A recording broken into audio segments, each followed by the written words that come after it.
নির্বাচনের সময় আইনশৃঙ্খলা পরিস্থিতি ভালো থাকার আশ্বাস দিয়েছেন দেশের সব বাহিনী প্রধান। নির্বাচন আয়োজনে ইসিকে সব ধরনের সহযোগিতা দেওয়ার কথা জানিয়েছেন স্বরাষ্ট্র উপদেষ্টা জাহাঙ্গীর আলম চৌধুরী। নির্বাচন কমিশন জাতিকে একটা ভালো নির্বাচন উপহার দেবে এমন আশাও প্রকাশ করেন তিনি।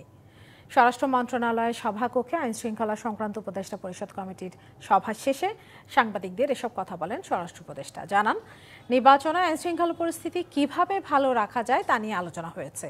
আইনশৃঙ্খলা পরিস্থিতির উন্নতি হয়েছে বলেও দাবি করেন উপদেষ্টা। বন্ধ না হলেও মব ভায়োলেন্স আগের চেয়ে কমেছে বলে জানান তিনি। কিভাবে আমাদের আইন শৃঙ্খলা পরিস্থিতি ভালো রাখা যায় এবং ভালো থাকে এই ব্যাপারে আলোচনা হয়েছে এবং আমাদের এখানে মোটামুটি সব বাহিনী প্রধানরা একটা এনশিওর করছে যে ওই সময় পরিস্থিতি ভালো থাকবে। নির্বাচনে আইন শৃঙ্খলা পরিস্থিতি ভালো থাকাটা শুধু আইন শৃঙ্খলা বাহিনীর উপরে নির্ভর করে না, যারা পার্টিসিপেট করে তাদের উপরেও কিন্তু নির্ভর করে।